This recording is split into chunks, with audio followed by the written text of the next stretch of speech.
है भैया। ऐसी बात नहीं है, मोदी जी ने काम नहीं किया। अच्छा अच्छी बताओ, आप पप्पू को ले आओगे क्या? एक मिनट भाई, ये बहुत अच्छी लाइन बोली। एक मिनट, पप्पू जानते हो? बहुत मजा आएगा। एक मिनट, भारत में आज भी निकालोगे तो 20 करोड़ लोगों का नाम लगभग पप्पू निकल जाएगा। सही पकड़े हैं। लेकिन पप्पू की बात हो रही है। हाँ बता रहा हूँ, पप्पू की क्वालिफिकेशन ना तुम्हारे गप्पू से ज्यादा है। पप्पू की क्वालिफिकेशन ना तुम्हारे गप्पू से ज्यादा है। पप्पू इतना विद्वान है कि विदेशों में दूसरी यूनिवर्सिटी में बुलाया जाता है लेक्चर के लिए, एमए फिलोसफी है। और गप्पू एक मिनट सुनो यार, तकलीफ हुआ भाई। अगर पप्पू होने के बाद कोई देश के लिए इतना कॉन्शियस है तो हमें भैया गप्पू नहीं चाहिए, मैं पप्पू ही चाहिए। अच्छा कोई बात नहीं, हमें चुनौतियों से लड़ने वाला चाहिए, पनौतियों से लड़ने वाला नहीं चाहिए। सबसे अनपढ़ किसने दिए? सबसे अनपढ़ अब ये बोलने की तो बात है नहीं, इतना कुछ तो बोल ही चुके हैं। फर्जी डिग्री लेके घूमोगे तो पनौती कहलाओगे भैया।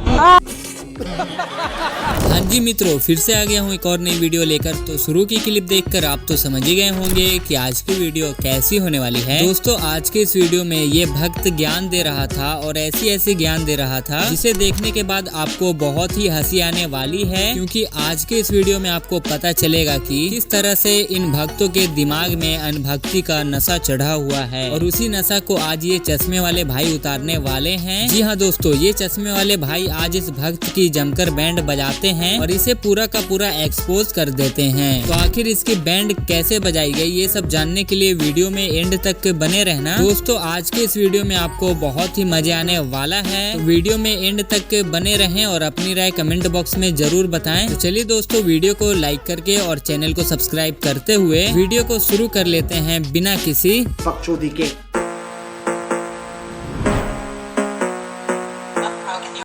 उतना पैसा खर्चा करने वाली कोई और इंडस्ट्री बता दो। आप बाहर वाले होते तो बोल देते सारे बाहर वालों को बेच दिया, अब इंडिया वालों को दे रहे तो तुम्हें नुकसान मिल रहा है। उतने पैसे वाली पार्टी भी कोई नहीं बची भाई। बीजेपी का नेशनल वर्थ क्या आया भाई? 9 साल में कितना कमाया बीजेपी ने?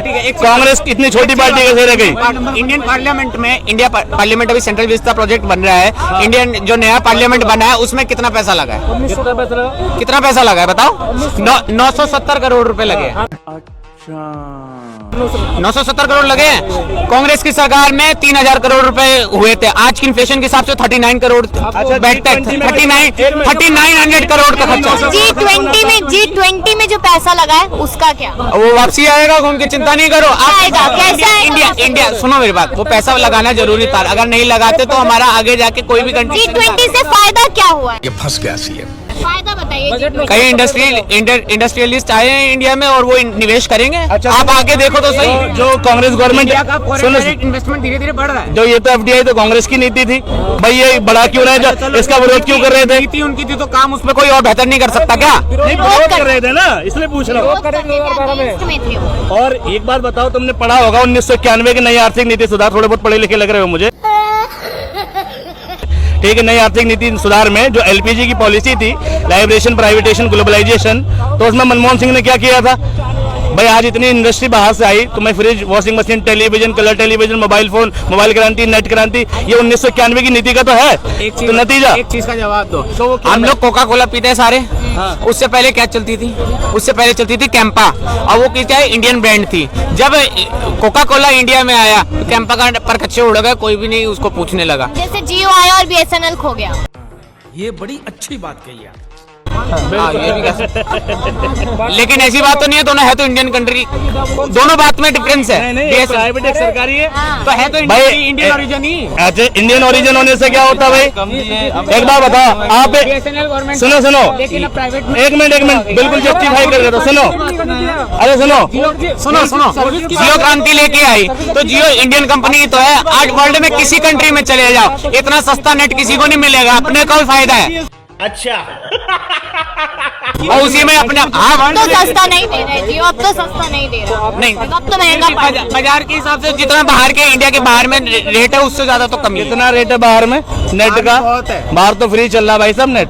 आपको पता ही नहीं है आप पेपर पता करो, भाई। हमारे भी कई जानकार रहते हैं, ऐसी अरे बात मेरा नहीं। जानकार रहता है, कनाडा में फ्री चल रहा है भाई। कनाडा में नेट सफरिंग के चार्ज नहीं पे नहीं कर रहे होते, ठीक है, वो फ्री है, सिर्फ ऐसी है, ठीक है, और कॉलिंग भी फ्री है, ठीक है। और सुनो भाई साहब, आप तो ये कह रहे हो कि प्राइवेट कंपनी सरकारी कंपनी है। आपके पिताजी आपको एक मकान खरीद के बना के दें, आप उसमें 10-20 साल निकाल लो, और जब आपकी बनाने की औकात ना हो तो बिल्डर को दे दो। तो बिल्डर क्या करता है, उसमें 5 फ्लोर बना देता है, आपको कहता है 1 फ्लोर दे देंगे, 2 फ्लोर दे देंगे। तो यही क्या है मोदी जी ने देश की संसाधनों के साथ, देश की संस्थाओं के साथ, ठीक है। अरे बाप रे, ये तो धोती खोल रहा है। अच्छा चलो एक चीज बताओ, वो कितना घंटा सोते हैं? वो कितना घंटा सोते हैं? कौन? वो काम ही करते हैं ना, या तो बतौलेबाजी कर लो, या तो बतौलेबाजी कर लो, या काम कर लो।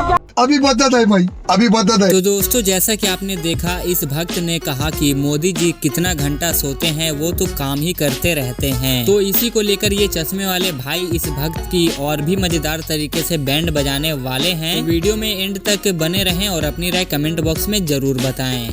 सोने की कई टेक्निक होती है, सोने की कई टेक्निक होती है। मोदी जी मणिपुर जब जल रहा था तब भी सो रहे थे आँख खोल के, ठीक है, आँख खोल के सोते, तुम्हें पता ही नहीं आप है, मणिपुर- ठीक। मणिपुर- सुनो, मणिपुर का- अरे मोदी जी मोब लिंचिंग होती है, सो रहे होते हैं। चांदनी चौक में मैं भी आपका खून कर दूं, आप मोदी सरकार पे डाल दोगे यहाँ पे खून हो गया है, क्यों हो गया? अरे भाई मैं खून कर रहा हूं, मोदी आके खून कर रहा है। लोगों को पता है, मणिपुर में डबल इंजन सरकार है, कुछ तो करे, कोई तो सरकार करे। अरे धीरे धीरे होता है सारा काम, ऐसे थोड़ी ना। 6 महीने आपने चुटकी घुमाई और काम नहीं होता है, आपने चुटकी घुमाई काम नहीं होता है। चुटकी घुमा के नहीं, 6 महीने, 6 महीने। बोलने दे, तकलीफ हुआ है बेचारे, बोल बोल। अगर ऐसा होता ना ओसामा बिन लादेन को पकड़ने में, क्या कह रहे हैं? इनका कहने मतलब है धीरे धीरे काम होता है, देश भी खत्म हो जाएगा। मोदी जी आँख खोल के सो रहे हैं, आँख खोल के सोने वाला व्यक्ति चुना हमने। एक तो पहले वाले अच्छा सुनो, योगी जी का योगा भी देखा था, अभी वीडियो वायरल हुआ था, पता है कि योगी जी सुबह 5 बजे उठ के योगा करते हैं और ढंग से योगा तक नहीं हुआ उस व्यक्ति से, ठीक है। तो ऐसे मोदी जी सोते हैं भैया, ठीक है। ऐसी बात नहीं है, मोदी जी ने काम नहीं किया। अच्छा अच्छी बताओ, आप पप्पू को ले आओगे क्या? एक मिनट भाई, ये बहुत अच्छी लाइन बोली। सुनो एक मिनट, पप्पू जानते हो? एक मिनट, भारत में आज भी निकालोगे तो 20 करोड़ लोगों का नाम लगभग पप्पू निकल जाएगा, लेकिन पप्पू की बात हो रही है। हाँ बता रहा हूँ, पप्पू की क्वालिफिकेशन ना तुम्हारे गप्पू से ज्यादा है,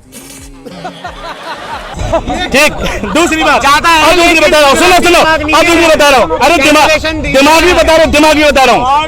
पप्पू इतना विद्वान है कि विदेशों में दूसरी यूनिवर्सिटियों में बुलाया जाता है लेक्चर के लिए, MA फिलोसफी है। और गप्पू एक मिनट सुनो यार, तकलीफ हुआ, सुनो और अभी तो रुको, अरे सुनो तकलीफ हुआ, सुनो उनको बुला के क्या सुनो, करते हैं? गप्पू को रहता पानी पीते मन रहता, की जवाब देने की उनकी मन की बात में गप्पू को सुनने वाले व्यक्तियों की संख्या थी 700, पता है, और गप्पू को विदेश में सुना जा रहा है, ठीक। और भैया देखो सुनो, जिस दिन पप्पू ने देखो नोटबंदी हुई, बताया घोटाला होगा, कोरोना सीरियस लो, प्रधानमंत्री जी वो रैली कर रहे थे। भाई अगर पप्पू होने के बाद कोई देश के लिए इतना कॉन्शियस है तो हमें भैया गप्पू नहीं चाहिए, हमें पप्पू ही चाहिए। अच्छा कोई बात नहीं, हमें चुनौतियों से लड़ने वाला चाहिए, पनौतियों से लड़ने वाला नहीं चाहिए। कैसे भी करके निकाल मेरे भाई, मैं फंस गया हूँ यहाँ। ठीक, इनको लगता है कि पप्पू चुनौती से जीत जाएगा। हम भी देख लेते, कोई बात नहीं, अब 5 साल उसकी सरकार ले आओ, उसके बाद में खुद रो के बोलोगी ना बीजेपी, तब समझ में आएगा कि दिल में कितनी बड़ी चोट पड़ी है। अब कोई बात नहीं, कांग्रेस की एक बार लेके देख लो। 65 साल जो कांग्रेस, 70 साल जो कांग्रेस का गाना गाते हो ना, वो झुंझुना बजा के नहीं रही, कुछ तो काम किए होंगे जो लगातार आई, कुछ तो काम किए होंगे ना। और सुनो, आज तक के आजाद भारत में सबसे बड़ा लिखा प्रधानमंत्री कांग्रेस ने दिया है, ठीक है। और भैया देखो, मोदी जी को तुम कहते हो फकीर आदमी है, कभी लाल बहादुर शास्त्री को पढ़ा है? भाई 2 होती थी उन पर। और सबसे अनपढ़ किसने दिए? सबसे अनपढ़ अब ये बोलने की तो बात है नहीं, इतना कुछ तो बोल ही चुके हैं। फर्जी डिग्री लेके घूमोगे तो पनौती कहलाओगे भैया, ठीक है। अब मोदी जी अपनी डिग्री जस्टिफाई नहीं कर पाए। कई ऐसे बंदे होंगे यहाँ पे जो लेबर क्लास होगी, जिनके पास में कोई पढ़ाई लिखाई का वो नहीं होगा, तो क्या वो पनौती है? पहले इस बात का जवाब दो। आप इस बात को उनके लिए कह सकते हो, अपने ऊपर लेके देखो ना। एक चुटकुला याद आ रहा है, यूं ही लेके देखो, ये तो पब्लिक आपको वो था, एक टीवी का ऐसा, यूं ही नहीं मैं रजनीगंधा बन जाता हूँ, पहले बागों से चुन के आता हूँ, ठीक, फिर नहाता हूँ, फिर ये करता हूँ। अरे पनौती यूं ही थोड़ी बने, जब कोई 9 साल तक प्रधानमंत्री रहे और हर मैच में मोदी जी मीडिया में चले कि मोदी जी जिताएंगे कप, और उसके बाद वो हार जाए, तब पनौती कहलाता है। इस सज्जन को क्या तकलीफ है भाई? आप एक चीज बताओ, ये तो हमारे प्लेयर्स ने 9 साल में एक भी कप क्यों नहीं जीते? एक भी कप क्यों नहीं जीते मोदी जी के शासनकाल में? बताओ। एक मोदी जी की गलती निकालोगे? इसमें स्पोर्ट प्लेयर की गलती नहीं निकालोगे? पप्पू किस भी आप पे साबित करते हो? राहुल गांधी को तुम पप्पू किस भी आप पे साबित करते हो? चलो ये बता दो, तुमने पप्पू माना किस भी आप पे मानते हो? उनकी बातें ऐसी है, उनकी सरकार उनको सीरियस नहीं लेती, हमला को सीरियस मोदी जी की किस्मत ही ऐसी है, जहाँ जाते बनता दर। हाँ तो दोस्तों, हो चुका है वीडियो का एंड। वीडियो अच्छी लगी या खराब लगी, आप अपनी राय कमेंट बॉक्स में जरूर बताना। तो आज के लिए बस इतना ही था, मिलते हैं अब अगली वीडियो में, तब तक के लिए बाय बाय, अपना ख्याल रखना।